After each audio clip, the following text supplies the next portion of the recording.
Welcome to the Shabby And Man podcast. We are partners, parents, podcasters, broadcasters, and everything else in between. Namaskar, swagatam, hello. Sat Sri Akal, adab. We're back with another episode of the podcast with much to talk about. Should we start with what? Actually, we watched something recently. We watched half of it recently. Let's start with that. I was just going to say, should we start with something most of India is buzzing about, and not just India, but those who love Indian dramas, specifically period dramas, and they consume a lot of OTT stuff. So, we're talking about Jubilee, which is on Amazon Prime, is it? Oh, not the London Underground line. But we're talking about Jubilee, the drama. Yes. Oh, the drama. I was totally confused. I wondered, what are you talking about? The Jubilee line, no. It's basically a story of the beginning, the start of Bollywood, where it all started from. What do you even mean by that? This drama is Name about... the first silent Hindi film that ushered in movies in India. It started with A. It didn't. Raja Harishchandra. Are you talking about that? No, you're not. No, Tell me. Wasn't. So what That was the first silent film. Yeah. Sorry, I was talking about the first talkie. Oh. Because I'm absolutely fascinated with the history of early Bollywood. And this is a period drama, slightly fictionalized, but you can tell quite easily where they've based their influences from. So it's called Jubilee, and it is, I think, basically the story of Bombay talkies. Am I correct there? Yes. Anything you know about Bombay talkies? Only what I read while I was reading about Jubilee. Of course, these names are absolutely iconic. You know, Devika Rani and her husband Himanshu Rai. They set up Bombay talkies. They did. That is the first similarity that people saw in Jubilee, because, you know, this is about Shrikant Roy, played by the brilliant Bengali actor Prosenjit Chatterjee. Of course, they've called their studio Roy Talkies. Roy Talkies. So he plays Shrikant Roy. And his wife is played by the gorgeous Aditi Rao Haidari, I think, who lends herself rather beautifully to period dramas. And it's very opulent. It is opulent. There's a lot of style in this movie, in this series. And there's 10 episodes. Yes. We've only seen 5, we must admit, because 5 came out yesterday, I think. Yes. So we've only seen half of it. And I love the fact that each episode has a title, like Barsat Ki Raat, Aag, Sangharsh. The last episode, episode 10, I believe, is called Jubilee. So we've only seen up to the interval, because abhi kahani baki hai. Picture abhi baki hai mere dost. And this is set in the 40s, 50s, 60s India. And that is one of the reasons why people could easily draw a parallel between Bombay talkies, Devika Rani, Himanshu Rai, and this fictionalized account of a film studio, is because they were, Devika Rani and Himanshu Rai were pretty much the same thing. He was a producer because he was a failed actor. He wanted to make it as an actor. He couldn't make it. So he became a producer instead. His wife was the leading lady of Bombay talkies. She mostly used to be paired across with Ashok Kumar. That's right. So apparently people say that all the big stars of the time that you can think of, Ashok Kumar, Dilip Kumar, Devanand, who only a handful of people had known of then, he did his first film for Bombay talkies. It was called Ziddi. In this drama, there's one of the main actors. Yeah. The main hero, his name is Jamshed Khan. Jamshed Khan. And he has to basically change his name. Yeah. To a Hindu name. Yeah. Which is what happened with Dilip Kumar, wasn't it? What happened? Yusuf Khan. Yeah. So there are many, many parallels, of course. And as you said, it's because it is Vikramaditya Motwane is the director. I didn't recognize the name of the writer. I don't know if he's written many OTT dramas before, but Vikramaditya Motwane recreates that period brilliantly. There's a lot of art deco, there's a lot of dim lighting, there's a lot of action that happens on set. And it's set in that fascinating is probably the wrong word to use, but in that period where it was just pre-partition. Yeah. And then it continues from, India having gained independence, but you can still see that people are living in refugee colonies, which is where one of the main heroes lives, in Delhi. And you're talking about characters who live in Karachi. You see these beautiful Rolls Royces and all your vintage cars, and they've not held back on production costs. But what I love about the fact is that it's not just a drama where they've splurged a lot of money. The writing is extremely clever. It's very beautifully written, and little episodes from reality are beautifully woven into this fictionalized And account. I think there is attention to detail Yes. in this drama. Yeah. But what really fascinates me, forget the drama, is the original story of Himanshu Rai and Devika Rani. Because they were both very affluent Yes. Bengalis, I think. Because Himanshu Rai, I remember I read that he came to London to become a barrister. Yeah. And then he worked in the West End. Oh, wow. Which is why he had so much knowledge about latest equipment, what to bring back to India. So even though he came to study law, which he did, he went back and kind of stoked his passion and founded a studio, which back in the day you had to be very affluent to do, and even today. I Forget him. Devika Rani Yeah. was even more affluent. I mean, she was the great grandniece of Rabindranath Tagore. Yes. And I think on both sides, from her mum's side and from her dad's side, there was some connection. Yeah. But what made her so cool was that at the age of 9 or 10, she came to a boarding school in England. Then she went to RADA. Yeah. And then finally went to Berlin So to she was- do acting. Wow, which was Berlin of the 40s, was I think it must be in the late 30s. 30s, 40s, was the it place in Europe, right? Have you seen Cabaret? So, no, Liza Minnelli. Yeah, based on the story of Sally Bowles. Yeah.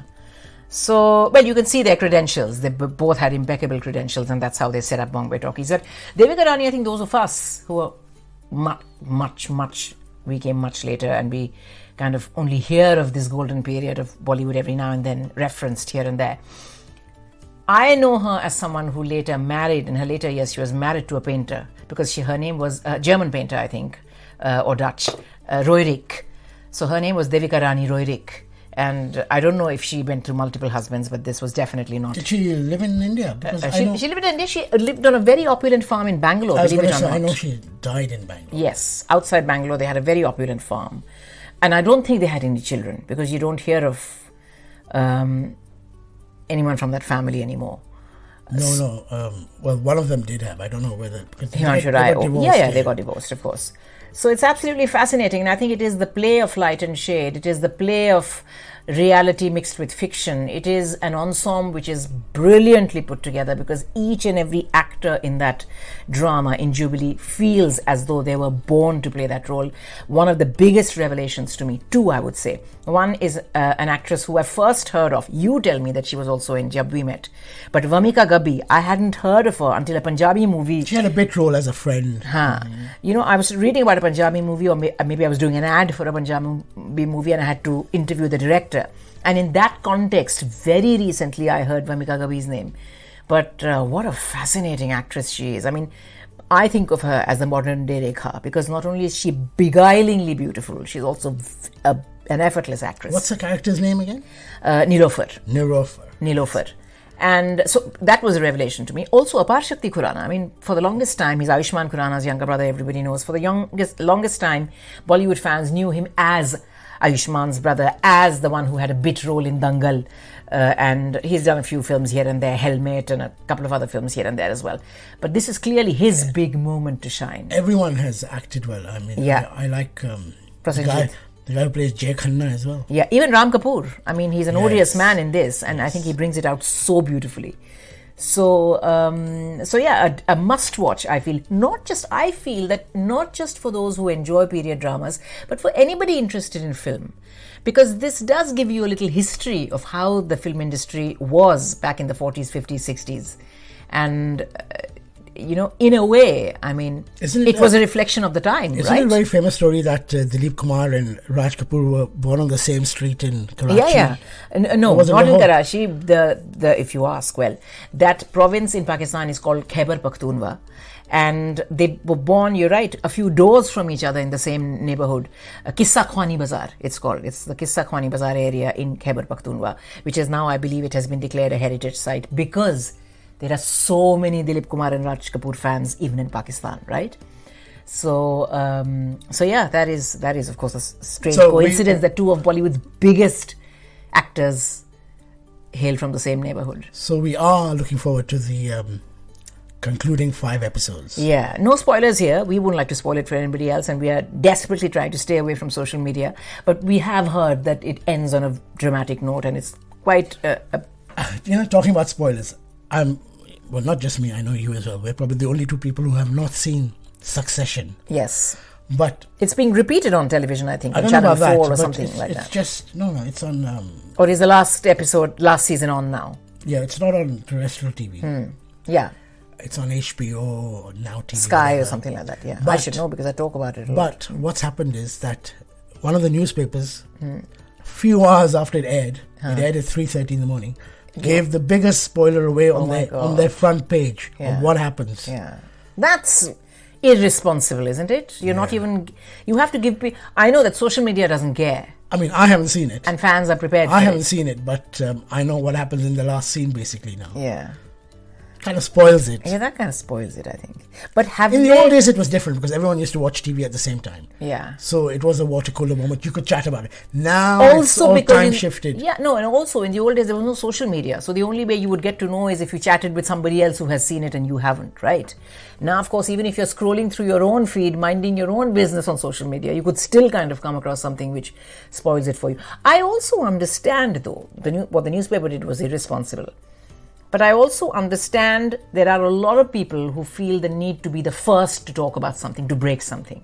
And because they've been diligently following the entire series, once they find out, oh my OMG, if this is the spoiler, they want to be chatting with like-minded fans. They don't care if somebody has not seen it. As long as it's out in the open for people to watch, they want to discuss it with other, like, well, what did you think and were you expecting it and all of that. So you can see both sides of the story. Well, talking about Jubilee. But I think one of the things we must point out here, that one of the things neither you nor I suffer from is FOMO.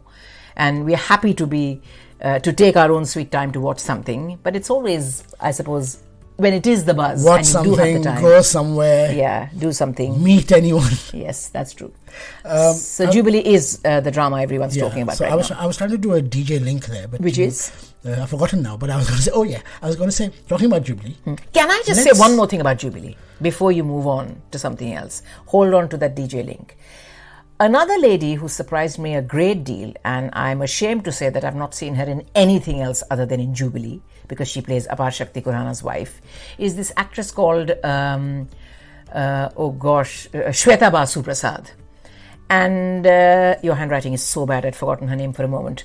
Shweta Basu Prasad. I don't know what her name is. How can I write it down? Shweta Basu Prasad is someone who fans of Mirzapur know rather well. So apparently she shone like a diamond in Mirzapur.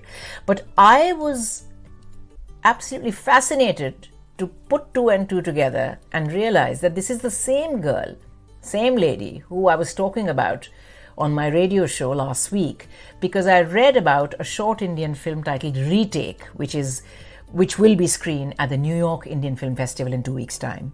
And Shweta Basu Prasad, believe it or not, has actually written the story and directed the film. She doesn't act in it. And even the story is fascinating. Taking a film reference, Retake is about Anupam Kher and Zarina Wahab. So they're both art students and their mentor has passed away. So after years, when they go to his funeral, they come face to face again, and clearly you can see that once upon a time they must have been lovers.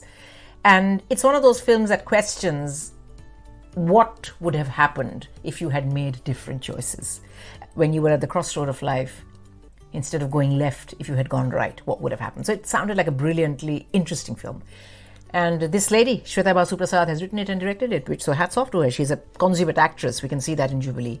But clearly she is a multi-talented lady. Now give us your DJ link from Jubilee to... Listen, when you have to wait so long for that link... You've forgotten. That radio link is not that good now. It's a letdown now. Yeah, maybe along with a few names here and there, you should scribble down other ideas as well.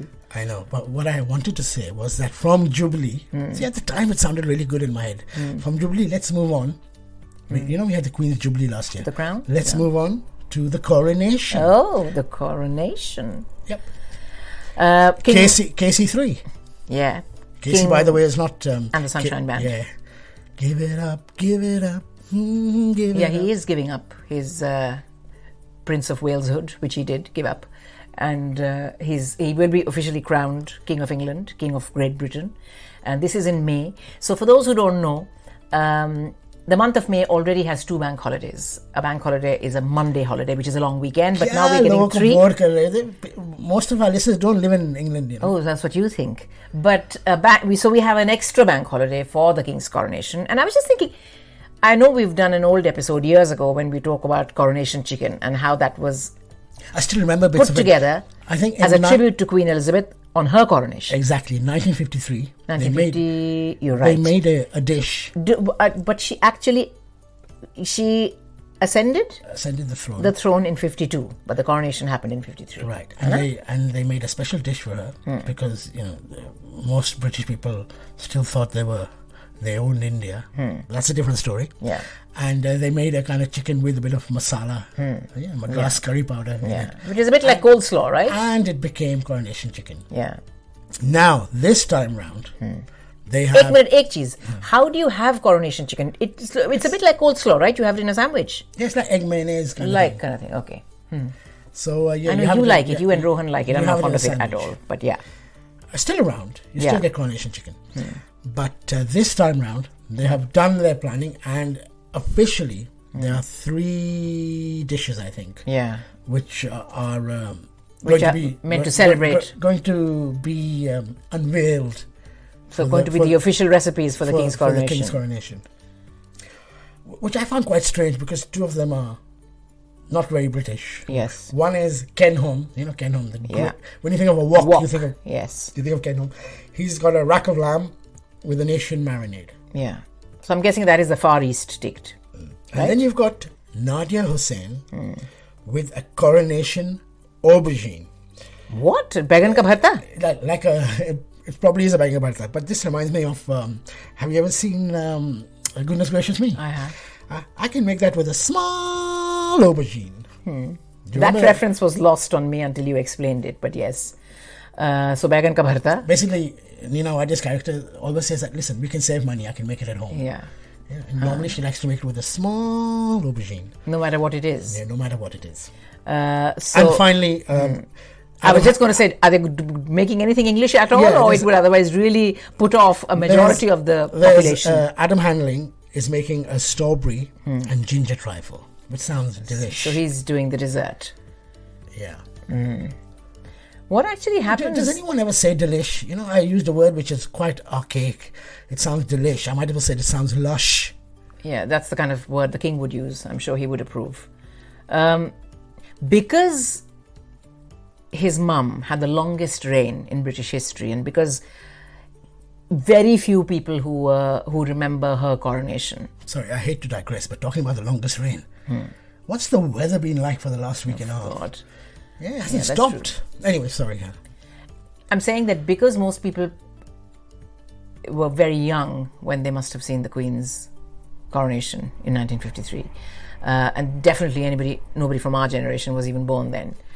What actually happens when you have a menu which celebrates or commemorates an important event like a coronation? So will these 3 dishes be available in supermarkets, or will the public be expected to make these dishes at home, or will they be presented to the king at the coronation banquet? How does it work? Possibly something like that, right? Well, first of all, you said to me, no one from our generation was there at the last coronation. Yeah. And then you're asking me this question. No, I'm sure, but you definitely have lived in this country longer than I have. You were born here. You're supposedly a London Finchley boy through and through, with a blip on the radar which says, oh, you disappeared to India for a few spells here and there. But, so you must have read about it at some point. If you know so much about coronation chicken, I mean, how do we get to be a part of, how do we taste something that will be offered to the king? It's officially been introduced, and soon... I'm sure it'll be rolled out in the supermarkets, right? Yes, soon when you go to your local supermarket, you'll probably get a sandwich saying, Ken Hop's rack of lamb with Asian marinade. Yeah, I'm putting my money on that posh chain, which is officially the greengrocers and whatever to the monarchy. I'm sure they'll roll it out. Heston Blumenthal ki naukri to gayi iska matlab. What else? So these are some of the big events that we are looking forward to, or a big drama that we saw and enjoyed. So we're talking about so many Asian things. Yeah. Finally, Priyanka Chopra was in town talking about Asian things.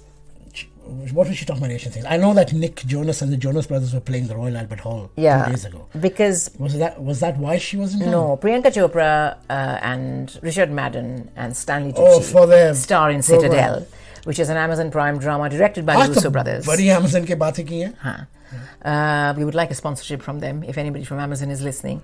But Amazon Prime pe Citadel starts streaming from the end of the month. The Russo brothers have made it, which is why it's just such a big deal. And I love the fact that I think they officially unveiled it at a film festival in Scotland on the weekend. And one of the Russo brothers who had accompanied Priyanka and Richard Madden and Stanley, he said that, after watching films like RRR, he said that I feel that it becomes our responsibility, Hollywood's responsibility, to champion cinema, which has been made to such a high standard, where it is visually exotic, which is quintessentially an Indian tale, which is seeped in Indian culture, and it's been told so beautifully. It has universal appeal. It becomes our duty to reach it to as many people as possible and champion it and embrace it. They liked it. They liked it. And it's quite a nice thing for him to say, because he was there to promote Citadel. He had no business talking about RRR. It's always nice when you see a bit of South Asian acknowledgement, some representation. Yeah. Some accolades. But representation not just for the sake of ticking a box, but proper accolades. Yeah. Which has reminded me that last night, while we record this podcast, early this morning rather, Diljit Dosanjh was repping Punjabi music at Coachella, which is probably the biggest music festival. I know we like to think it's Glastonbury in this part of the world, but it's probably Coachella. How is it different from Glastonbury? Logistically, do you know? I only found out when I was reading about Diljit Dosanjh. Apparently, Coachella takes place over 2 weekends. So Friday, Saturday, Sunday, and then Friday, Saturday, Sunday. So it's twice I didn't know that. Whereas Glastonbury is just, I think Thursday it starts, right? Thursday is when people start arriving and you start pitching up your tent and everything. It's the Friday, Saturday, Sunday. Yeah, it's a Friday, Saturday, Sunday. And the headline act will always be Sunday night, right? Or every night, I think. Every night, the late night, 7, 8, 9 o'clock person is the... But even more exciting at about 2 o'clock in the afternoon is the legend slot, where someone, like Dame Shirley Bassey. I think Elton John is doing his last gig officially this year at Glastonbury. Yeah, but he's probably headlining. Yeah, he's headlining. So Diljit Dosanjh at Coachella, that must have been very exciting. And from what I can see, people are saying, well done. He's really got the crowd dancing and, swinging and enjoying the music. And I was surprised to see, I think I saw the right clips. He wasn't wearing all the bling that he usually wears when he does concerts for Desis, whether it's in London or elsewhere. He was dressed in black, and he wasn't like, normally he has a turban which is studded with Swarovskis, and he really likes to look the part. And he, of course, I think he's one man who has successfully achieved being an actor and a rock star, pop star at the same time. Not one at the expense of the other, but I believe he's heavily in demand as both actor and rock star. So I felt that he was quite soberly dressed for Coachella, but there you go, he was a roaring success, as you can tell. So Diljit at Coachella, Priyanka and Russo brothers and Richard Madden and my favourite Stanley Tucci coming together for Citadel. And I don't know if Stanley Tucci is now more famous for his acting. I mean, he's a great or for his food and writing. Or for making Negronis and doing travel shows. Yeah. I love watching his Instagram stories because anytime he's cooking, he's in the kitchen cooking. You had a book of his? Did you I write had a book, yeah. Taste, Taste, which is his life story in food. Gosh, I'm sure we've dedicated quite a few podcasts talking about that. I have spoken about it many times. But what I like about his Insta stories is that clearly it's his wife filming. And it is to A, show off a stunningly beautiful kitchen. And B, not that he's showing off because he is a Hollywood star, a bona fide star. B, it is just so unrehearsed, it's not funny. Because so I'm making spaghetti. Sorry, what did you say? I'm not loud enough. Okay. So I'm making let's just do it again. Okay, no? All right, I'll just carry on. So, he's having all this conversation with whoever's filming him. Mostly it's his wife, because she'll say a word here, a word there. And one of the videos he put up last week, I think, where he's making pasta. He's Italian. He loves to make pasta. And he says how...